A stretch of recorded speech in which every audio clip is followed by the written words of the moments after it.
The pod bay doors are open. Thank you very much for joining us once again. I am your host, Doug Heller, film critic and film historian for TalkMovieToMe.com. With me, as always, my compatriot in the passenger side, who hopefully will not run out cowering, Geraldine Roberts, film critic for ArmchairCinema.com. Writer for ArmchairOscars.com, OverThinkingOscars.wordpress.com, as well as a plethora of YouTube channels that cover snacks to best pictures. Jerry Dean Roberts, how you doing? Wherever there's oil, there's Americans. I was hoping you would pick that one. Today we are doing the film that William Friedkin remade as Sorcerer. It is The Wages of Fear, Henri-Georges Clouzot. This is the second Clouzot movie we've done after Diabolique. Did he ever make a film without his wife? Yeah, because she died 5 years after She died young. She died in 1960, tragically, of a heart attack problems, which is what killed her character in Diabolique. Yeah, so she passed away in 1960, and he continued to work until he died. I think he continued to try to work, but they kind of wouldn't really let him, and he died in 1977. Something kill his career? Time. Okay. They couldn't get him. He didn't really change with the times. I'm not familiar with a lot of his later work. I've only seen a handful of his films. Well, nowadays your film career either ends by death or movie jail. Yeah. I know a lot of filmmakers went to movie jail. Movie jail isn't permanent. It is for some. You make a failure big enough, you're not working again. Hey, M. Night Shyamalan still... How is he not in movie jail? He was for so long. Like, all he was getting were these, like, really bullshit, terrible movies. They're all bullshit, terrible movies. But he's actually turned it around. He had he has a series or two with Apple Plus, and they were getting pretty good ratings. Old was apparently decent. The Visit was good. Just okay. Trap was hilariously bad. Oh my god. Listen, people think Showgirls is so bad it's good. You haven't seen Trap yet. Oh my god. Yeah, I'd like to see that. Another potential contender, I'll let you know now, for November is the Ice Cube War of the Worlds. I haven't seen that. That is tentative. Haven't seen that. I haven't watched it yet either, but I know enough about it to know that I'm probably going to want to do it. Everybody who's seen that movie has eaten it alive. Good. It's like at 3%. God. But anyway. Wages of Fear. Clouzot. Clouzot, not the not the Peter Sellers character. No, not Inspector. Not Inspector Clouzot. Henri-Georges Clouzot was actually the only other filmmaker that Alfred Hitchcock felt could challenge him for Master of Suspense. Well, I've seen Diabolique, so I get it. Yeah. And this is not a horror story. No, it's not. But it is one of the most terrifying things I have ever seen in my life. It's one of those movies that's like it's a horror story in that it's so grounded. And it could be real. Exactly. It can absolutely be real. Yeah, it probably was. It probably really happened. So what they need is what happens is there's a fire at an oil derrick, and they decide that they need to get truckloads of nitroglycerin out to there to, I guess, close the hole to stop the fire. I'm not really sure what blowing something up would do to stop a fire in an oil well, but Well, I don't work in the fire. oil field, The so fire is going to keep burning on the oil, and it's Oh going to yeah. keep, because I mean, you think oil lamps, and Yeah. it's going to fuel it and it's going to keep it going. And the nitroglycerin, I think, if I'm probably getting this wrong, I think the nitroglycerin robs it of oxygen. I Oh, think, that would make sense. but It'll I explode. I just think there's probably better ways to do this. But given what they have, Given the fact that it was 1953 and they're in a godforsaken probably part of the even world, before, and they're in nowhere Central America, right? nowhere South America, and They are so in a, I mean, this little ratty little town. I mean, there is nothing there. what That I guy love selling about shaved this, ice, I felt bad for yeah, him. what I love about this is that for the first hour, it's basically Treasure of the Sierra Madre. And I'm gonna be honest with you, this movie is two and a half hours long. Hmm. Okay, when Clouzot tried to distribute this in America, they trimmed 20 minutes off the front of this movie Hmm. because they felt it wasn't going anywhere because it's mostly just character stuff. But it sets up and gives you everything you need for all of these characters going forward. But it can be shorter. It needs a little Yeah, shorthand. it could be shorter, but I don't think it has to It be. doesn't have to be, but it did. This is one of those. This is one of those that I kind of luxuriate in the slowness that it takes to get itself moving. Yeah, but the problem is Because it's kind of well, what it's doing is it's setting up the reason these characters are there and the reason they can't leave because right, the they're airstrip. trapped, and there are no towns. There's one There are no airstrip. trains. There's one airstrip. There's no trains. And it's expensive to Everybody's take a car is plane, broken down. Yeah, it's cost prohibitive to take a plane, and so they are and they're all just broke. yeah, they are stuck, and there are no jobs. No. So And when again, I'll go back to this. You look around this town, it is dirt, it is rocks, it is just desolation, right, it's nothing. And, and the down only the middle of jobs that you can see are construction. and down the middle of the street is this poor little guy with his vending cart out there every day selling Ugh, shaved ice and horchata and all this. ugh. And who has money for anything? But he's Yeah. out there plying his trade. He's out there doing what he can. But and you Well, you hear see him a some couple of people with times. in it. You see some people eating. But So, you see him a couple of times. He's just taking this cart and he's pushed over these terrible roads. and it is so hot. Yeah. The first thing you see is the little boy leaning over a mud puddle with no pants on. Yeah, I believe it's a cesspool. Is it a cesspool? Actually. Okay. I think, Just I think we're in like drunken angel Ikiru territory I mean, this is with this one. look Like, after the credits. This is the first thing you see is this little boy, yeah. and he's leaning over this cesspool. He's wearing a hat and no pants. And during the opening credits in something that was taken by Sam Peckinpah for the Wild Bunch, we see kids playing like trap games with cockroaches. Yeah, yeah. Which is basically what the movie is. That's what poor kids do. Just like it, the ants swarming the scorpion at the beginning of the Wild Bunch. Mm-hmm. Snaring cockroaches is basically what this oil company's doing with Mm-hmm. these guys. The only one that I really feel bad for is Luigi, Yeah, because he is an honest man trying to make honest wages, and it turns out the concrete that he's mixing is in his lungs. those lungs. Yeah, And if he continues to do that work, he will die. yeah. So he takes this job. He's roommates with Mario, played by Yves Montand, who is much better in that role than Roy Scheider was in the same role in Sorcerer. Roy Scheider did what he could. But like I've told you, Roy Scheider, as good as he was no Yves Montand. No, he wasn't. And But who was? So Yves Montand. I love the fact that he's Mario and his roommate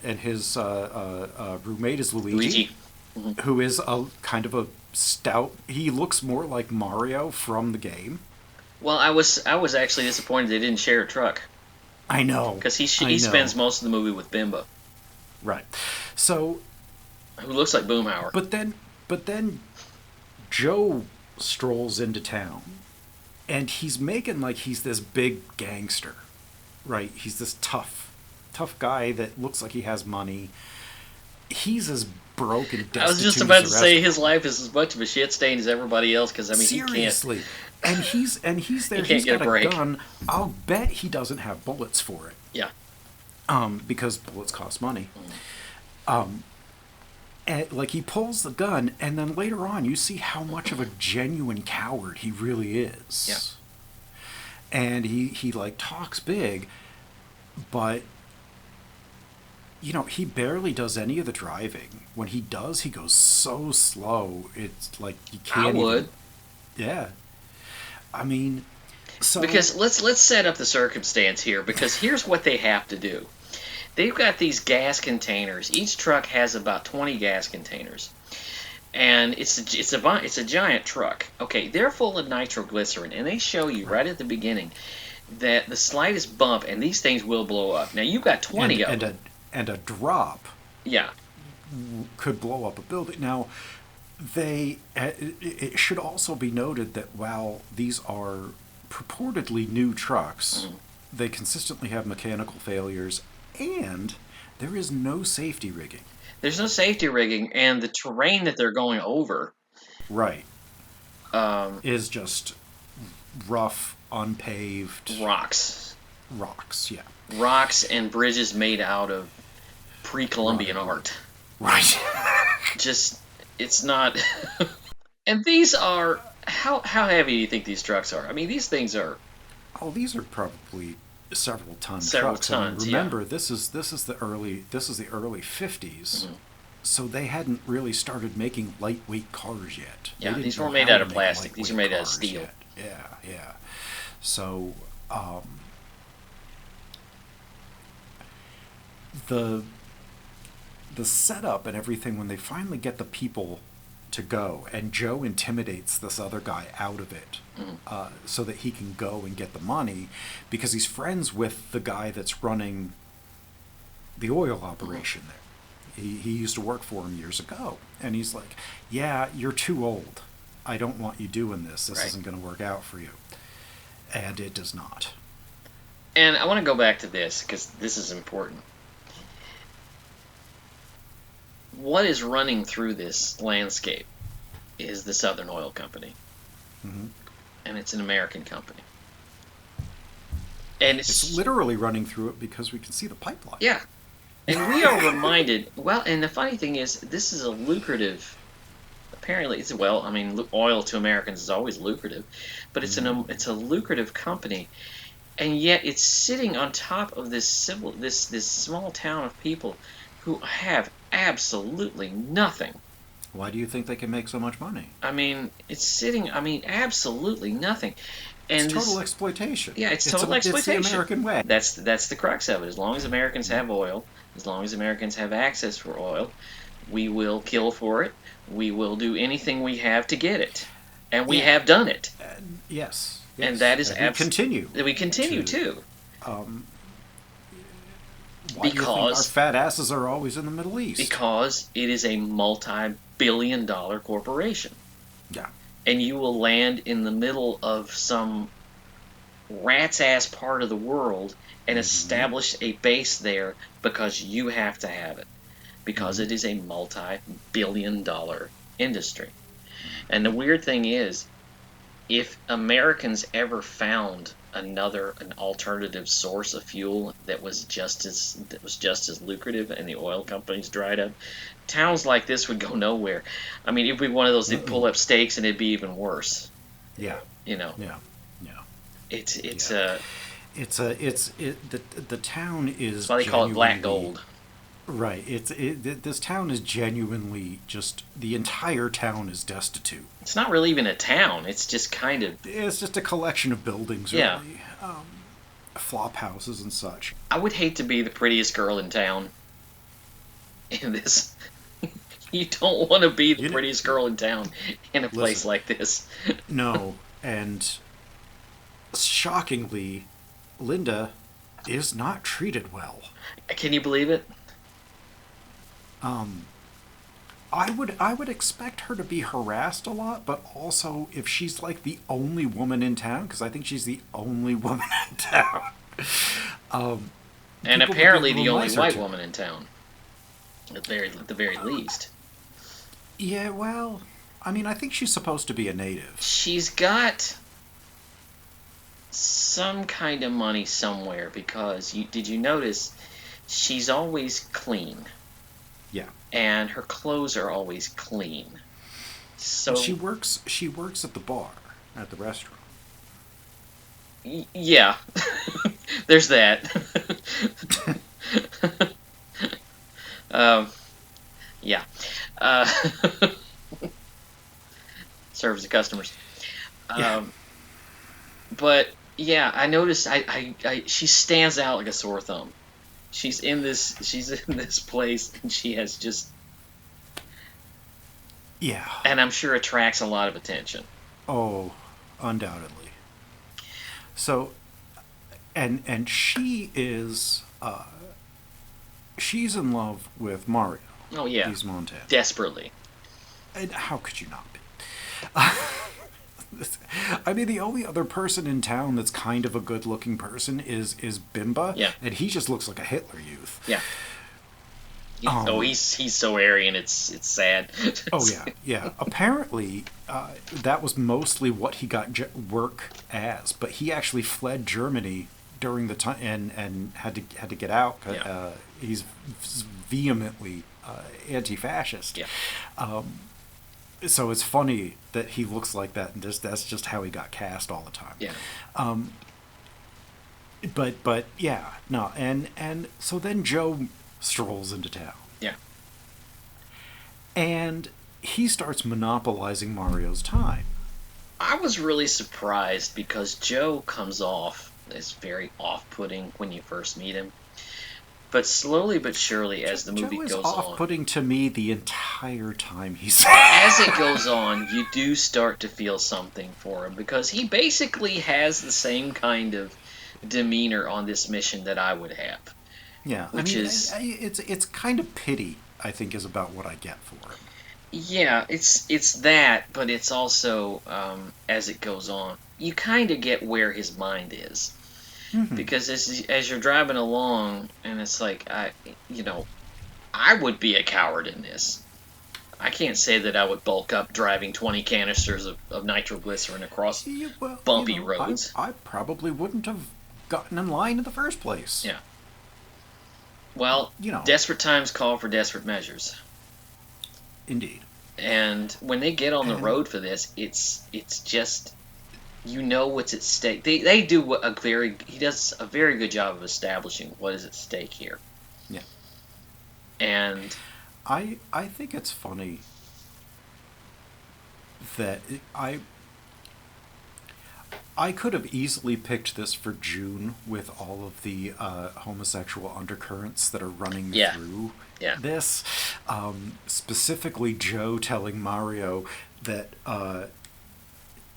men like them don't need women. Women aren't for men like them. yeah. I'm like, Hmm. explain what you mean. um, and eventually he literally throws Linda off the truck Yeah. into the dirt. Like, I listen. I don't care how much money there's going to be, $2,000, $4,000, even in 1953. If it would involve throwing Linda off of the truck, I wouldn't do it. I can't imagine choosing the ugly old man over the beautiful young woman. Yeah. You also don't want her to go with you Personally. because you don't want her to get hurt. Well, sure, but But when they get out there, it's literally and it has the potential to be episodic, and it's not because you do understand where they are. I don't know how they know where they're going because yeah, there's no there's markings. no marking. This is rough just desert. I think that there is a road, quote unquote, or at least a path that has been driven For a while. before. Yeah, like there are tracks to follow. But it's obvious that trucks that big have never made that trip. Right. Otherwise, that bridge at that turn would be not rotting. That bridge at that turn, that is the part of the movie that I remember the most. That is the white knuckle moment. Yeah. Because they're trying to turn around. Well, they're trying to turn up a hill, and the turn is too sharp, and they can't make it because the truck's too big. So they have to go up a little bit, back up, and then go up. Unfortunately, not only do they have to speed up to get up the hill, they have to go all the way back on this board, on this bridge. And so that you can get enough momentum to go forward, but you can't go that fast on it because it will fall apart. And it is falling apart. He says something about the texture of it is like a sponge. Yeah. Yeah. He sticks his knife straight into it. Yeah. And it does fall apart. Yeah. It collapses after Mario gets off of it. But if you look at how close he came to driving off of it. Yeah. On top of the fact that they're carrying nitroglycerin. Nitroglycerin, yeah. The nitro was almost not even part of that equation at that point. But it's always on your mind. That's the funny thing about this movie is when they're driving along with this stuff, you can see it when they do the sort of not the overhead shots, but a high shot. Mm-hmm. You can see it in the back of the truck. You can see those canisters lined up. The nitro is probably the greatest MacGuffin in film history. It's the time bomb underneath the seat. Yeah, literally, almost. And it's always weighing down whatever they're doing because they have to watch what they're doing. Right. And so one vehicle is supposed to be 30 minutes ahead of the other one. Yeah, because so if one blows up, they don't want both of them to blow up. Yeah, because if they're right behind each other, everybody's gone. And that kind of falls apart. Mario and Joe are supposed to be the lead truck, and they either break down or they just stop for too long, and they let Luigi and Bimba go ahead. Mm-hmm. Then their truck breaks down. Then there's a boulder in the middle of the floor, or in the middle of the road. And then there's a tree, and then there's a turn. So the boulder. Yeah. They literally had to put nitro into this, bore a hole, put nitro in it, explode the boulder so they could continue to drive. That was nerve-wracking until they got to the turn. Yeah. That was the white knuckle moment until the turn. And then the turn was the white knuckle moment. And I always drop a little bit when the first truck just blows up. And they don't ever tell you what happened. No, you're not with them. You are with Mario and Joe, and they're just talking and driving, and they hear it. It just explodes. Mm-hmm. And Mario is devastated because that was his friend. They just explode. And that's not the end of it. No, that's not even part of the end of it. There's still like an hour left at this point. Because then they have to go through what happened when the truck exploded. It burst a part of the oil pipe that was then leaking into the crater that was the road. So they have to get through... Oh, this broke my heart. Crude oil. Drive through it and not spin out get up a little hill, a little ridge from the and And Joe gets out, and he's walking through. He's waist deep in the water. he's trying in to the oil. coach Mario through, and he falls, Yeah. and he can't move. His leg is stuck. But if Mario stops, He'll get stuck. they're done. Yeah. And he runs over Joe's leg. Yeah. Which is what ultimately kills him. And it's the just infection that just destroys him. feet. It's mere feet from the finish line. Yeah.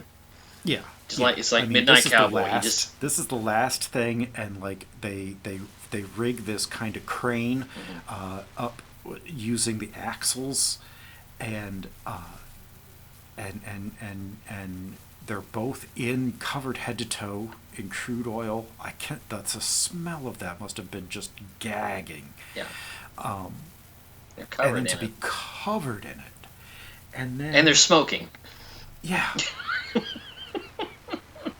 Listen, the fact that they're smoking anywhere near nitroglycerin is just mind-boggling to me. But You could do a study on this film and Casablanca and ask yourself which of its characters are going to get lung cancer first.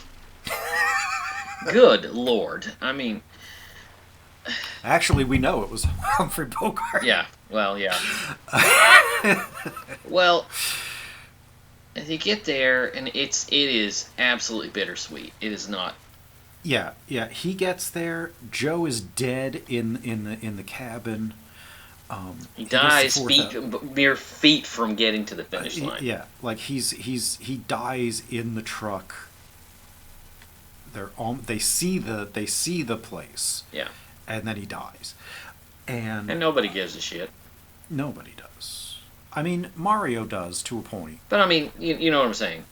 Yeah. Nobody gives a shit. No. And nobody cared that Luigi and Bimba died. No. They didn't even really bring it up. Where's the other truck? It blew up. Oh, that's a shame. Damn shame. Let's get this unloaded. Yeah. Okay. There's not a lot of story to talk about in this. This is all mood and tension and fear, and I love the fact that the terror is not narratively based. Which is what drove me crazy about Sorcerer. Oh God! I saw Sorcerer first. See, I didn't. And I thought that was the movie you were going to talk about. And I watched the movie, and I'm like, we really need to talk about Wages of Fear, because you can't talk about one without the other. No, you can't. And listen, William Friedkin was a fantastic director. Yeah, he was. I think this one hit probably just at the wrong time. This came out 77. This came out late in 77. Okay, now let me give you the time frame here. Star Wars. Jaws had hit, and Rocky had hit, and Star Wars. Star Wars had hit. Star Wars was the #1 movie in the country at that time. Anywhere. And those 3 movies alone were changing the course of American film. Right. And the era of the dark, gritty, unfortunate, sad ending was kind of over. Yes. And Friedkin, the chapter that he talks about Sorcerer in his autobiography is probably one of the best, because he actually went to go get permission from Clouzot. Yeah. Which is when he found out that Clouzot was living in basic poverty because he had no rights to any of his films. Right. And he's like, I'd love to give you permission, but I don't have it. Yeah. I can't give it to you. It's not my film. And they were like, oh, they were shocked. Yeah. And so he really he does justice to the story of the film. Unfortunately, the story of the film is like a tenth of what makes this what it is. Yeah. And Sorcerer. Now, I admit that it is now being reevaluated. It's been put into the Criterion Collection in 4K. Probably won't be reevaluated by me because I was Just not. like this one. Yeah. Well, you know, I when I finally get my money and I can own the entire Criterion Collection, I'll buy Sorcerer and I'll watch it again. I will visit your Criterion closet. Because that's about the only way that I think I'm going to really revisit it again is if I buy it and have to watch it. Let me tell you something. I wasn't taken by Sorcerer. It was hollow and a weak attempt at making one of the most terrifying non-horror movies ever made. Let me tell you this, and this is what I gleaned from it because this is the first time I'd ever seen it, and Which I'm still shocked at that. when I see a movie with those two words attached to the front of it, William Friedkin. William Friedkin was an edgelord director, Yeah. and you watch it hoping for an edgelord experience, and you think of his films, French Connection, The Exorcist. Those were these great punch in the gut edgelord, and even to an extent, and I know it's a terrible film, even to an extent, Cruising, because Cruising was still, as bad as it is still very edgy. It's still a film that, as bad as it is, it's still a film. Well, there was a lot of courage that went into making it. I just wish that I just hate what came out of it. I just wish that the courage translated into quality. Right. But still, there's more of a punch in the gut in that movie than there is in this one. Because what you're looking for in a Friedkin film is not here. What he does is he expands.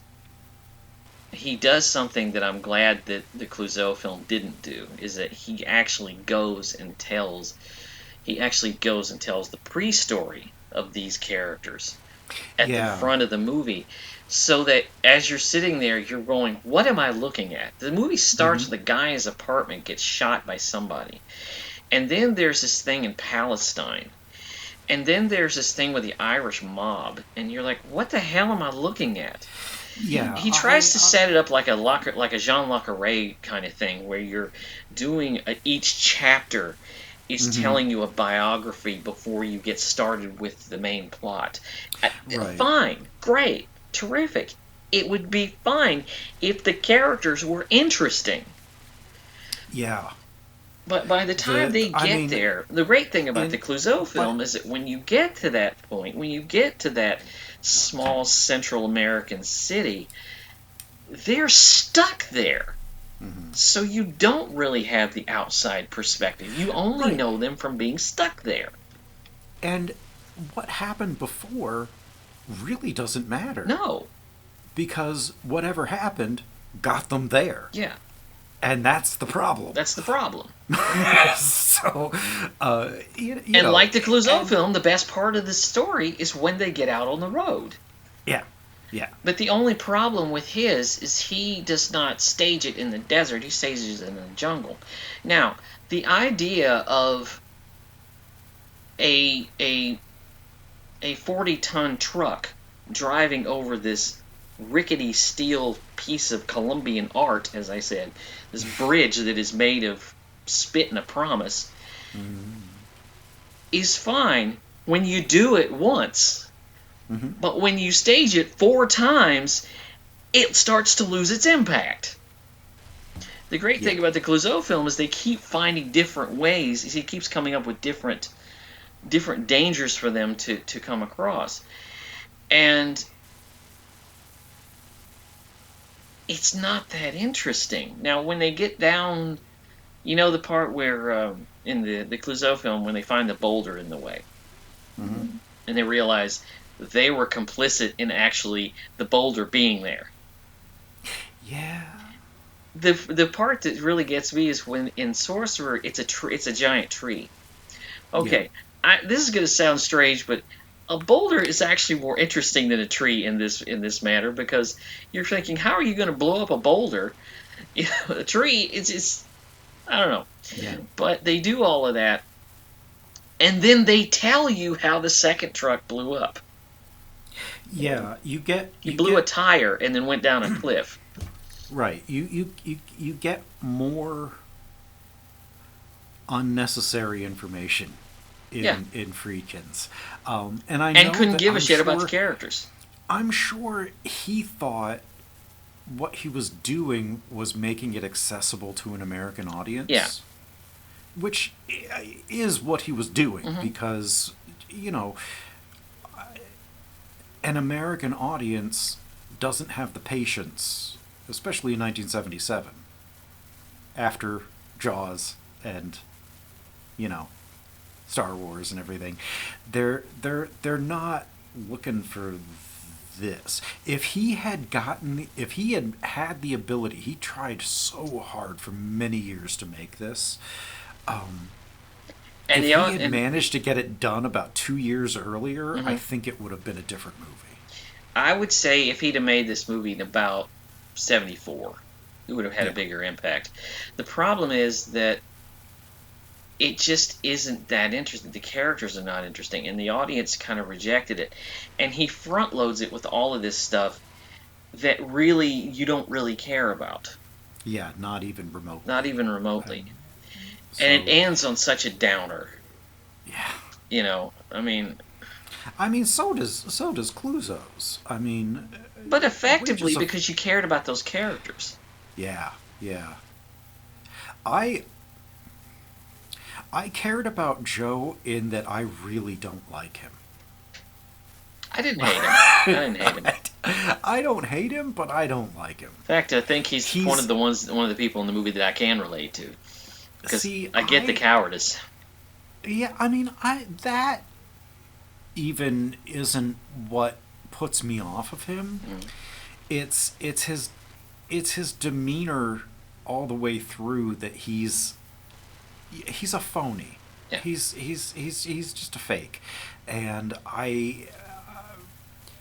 he rubbed me the wrong way right away because he's trying to be this tough guy, and Mario kind of gravitates to him, and he's basically just making him give up his friends and it's almost like he got Mario into an abusive relationship as soon as he walked into town. Yeah. They were in an abusive relationship and he couldn't get out. And him dying in the cabin was really the only way he was going to get out of that relationship. One of the things I hated the most about Sorcerer is that right before the truck blows up, he does that World War II thing where he's going to show him the picture of his sweetie. Don't show them trinkets and pictures of your sweetheart while you're in the danger zone, because you're gonna get killed. You're gonna die. And every time I'm watching something and they go, "What's the worst that could happen?" I said, "Have you ever seen a movie? Come on, characters! I know they exist in your world." It's the strong wood theory. It's like, it's strong wood. It'll hold. It's just strong wood. Yeah. No, it's not. Guess what wasn't pressure treated? Anyway. That would. I'm glad I saw this. I'm glad I saw both of them, actually. I have been waiting on this one for ages, and it finally came out in Criterion 4K. It's an early Criterion DVD. And it got kind of upgraded to Blu-ray, and I was like, okay, now I'll get it. And I had a burned copy of it. I'm like, I don't need it. And finally it came out in 4K. I'm like, well, now I have to buy it. I was so happy. I have to do it. I'm very happy because I got addicted this week to videos of celebrities in the Criterion closet. And which is so much fun. Which is so much fun because they don't pick the obvious stuff. No. what I love is if you see the one with Judd Apatow, he puts his hands over his eyes and he reaches back and he just pulls a random movie off the thing. He's like, "Oh, I haven't seen this. I gotta watch it." And he puts it in the bag. See, that's what I would do. Yeah. I would be in there and say, I love this, I love this, I love this, but I already have these, so I haven't seen this. I'd love to see that. I want to. Surprisingly, and this really surprised me. Watch the one. I'm not going to tell you, but look up the one with Pamela Anderson, because she made some really good choices. Yeah, she's so much smarter than people Oh yeah, think she is. yeah. But I'm so jealous. She was so good in the last show. She was. She was. She should have been nominated for an Oscar. We may have to do that. I'm really pissed that she got completely. She's shunned. trying to reevaluate her image, and I so appreciate that. Oh yeah. She's trying to make something, it's a later stage career. She's only a few years older than I am, and she can't run around in the makeup and the hair, forever. Because yeah, but did you see the Naked Gun? She still looks good. I've never seen the Naked Gun. I didn't see the new one. I've seen clips Yeah. of the new. She still looks good. The original Naked Gun with Leslie Nielsen, I would opt that to be on the Criterion. I would too. I would too. It's great. I've rewatched it recently, Yeah. and do you know something that always bothered me about the Zucker movies was this kind of weird undercurrent of racism that was and wasn't there at the same time. Mm. And then I found out why, because they were actually they're conservatives. Yeah. They tried to make some weird right-wing comedy during Bush's presidency, and it just did not work. It was called An American Carol. Yeah. And it was just the stupidest thing. And they were like, see, everybody's against the right wing because this movie failed. It's like, no, you made a shitty movie. See, the funny thing is, they'll do comedy, but it's comedy on top of comedy. Mm-hmm. So that while you're laughing, you may miss a joke.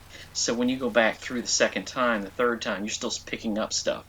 See, and that's actually smart work. There's a great joke in the original Naked Gun that I absolutely love that I only caught like the 15th time I saw it, and it's not a big laugh, but it just made me smile. It's when Leslie Nielsen is with Priscilla Presley, and he says something about I saw some pictures the other day, and she says, I was 18, I needed the money. Yeah. I saw that one too. I was like, oh.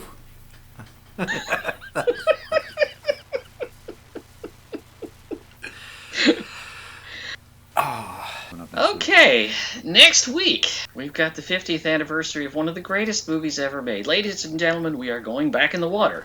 We are talking, of course, about One Flew Over the Cuckoo's Nest.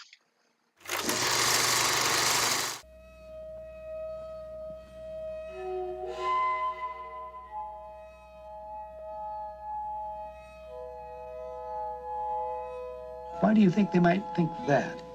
Don't make a bit of sense to me.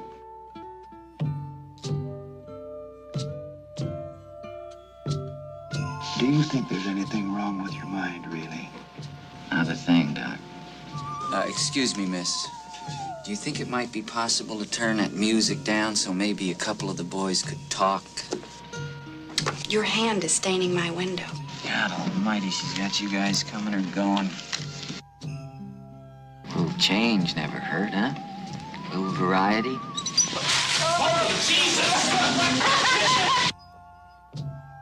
Oh, come on. You're not gonna say that now. You're not gonna say that now. You're gonna pull that henhouse shit now. When the vote, the chief just voted, it was 10-9. Now, I want that television set turned on right now! I don't think he's overly psychotic. No, I want something done! I think he's dangerous. Jesus, I mean, you guys do nothing but complain about how you can't stand it in this place here, and then you haven't got the guts just to walk out? I mean, what do you think you are, for Christ's sake, crazy or something? Well, you're not. Hey, wait a minute. Hold it! See how easy it is?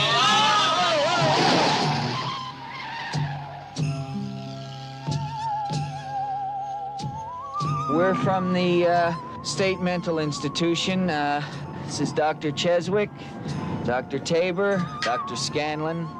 I'm Dr. McMurphy. Hey, Mikey! What? All right, take him over! Get down over here! Get up, Paige! How about it, you creeps, you lunatics, mental defectives?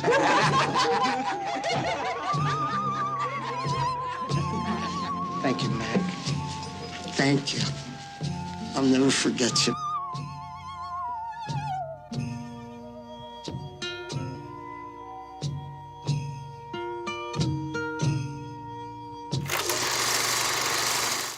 Yeah, start once again. Jack Nicholson. We talked about Jack Nicholson a couple of weeks ago with 5 Easy Pieces. 5 Easy Pieces. This is his first Oscar. Yes, and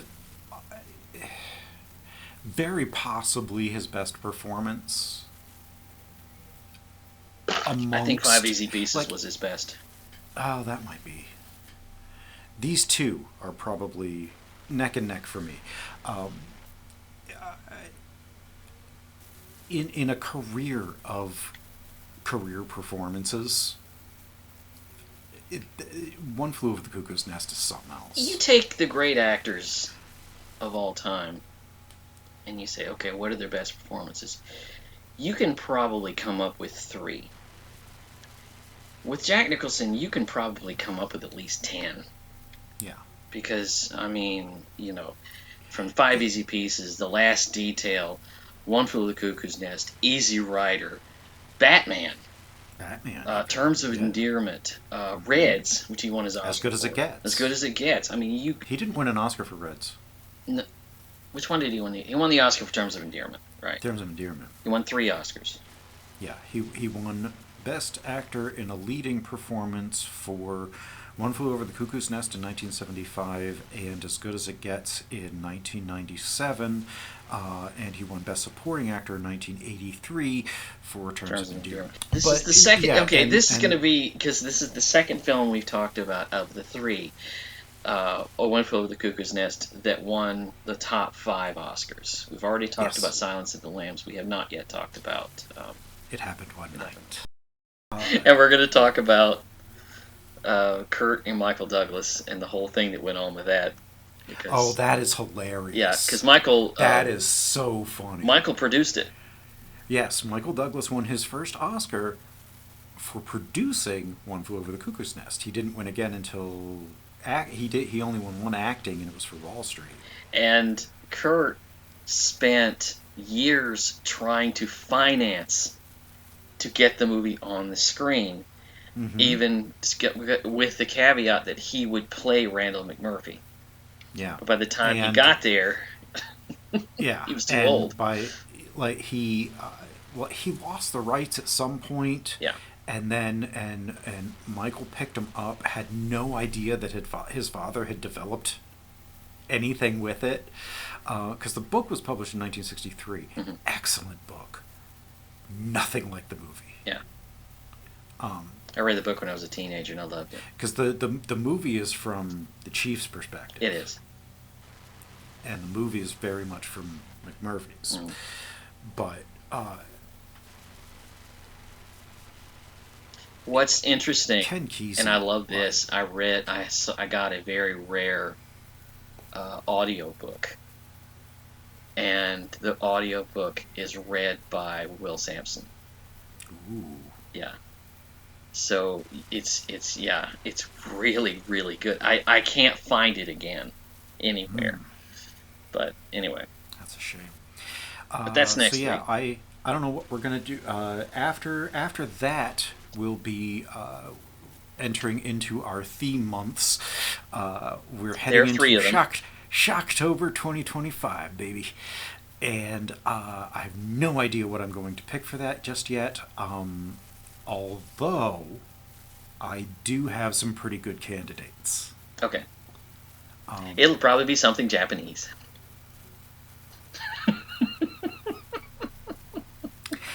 Actually Chinese. Okay. It's a trilogy called A Chinese Ghost Story. Oy vey. Okay. but I haven't watched them yet, so I can't say if I'm going to pick them or not. But they're top on the list to see if they make it. But my first choice, which will drop the second week in October, will be The Dead Zone, starring Christopher Which I'm Walken. excited for because I have not seen that. It stars Christopher Walken at a time when he actually took his career seriously. See, and this is one of those ones that I've always wanted to see, and I just had never got around to it. You know what? I felt the same way about Wages of Fear. It was always on the list. I just never got around to it. Yeah. So, I mean, if nothing else for us, this show has been making us watch our to-watch lists. Yeah. Because we keep picking stuff that's on each other's without knowing. So I think that about wraps it up here for us. We thank you very much for listening. We don't have socials just yet. That's coming up. That will be soon. I assume we will be on Blue Sky and Twitter. We'll get there. But right now we're just on YouTube, where you found us. So if you could hit the like, subscribe, and notifications, we would greatly appreciate that. We drop on Tuesdays. We thank you very much for joining us, and the pod bay doors are now closed.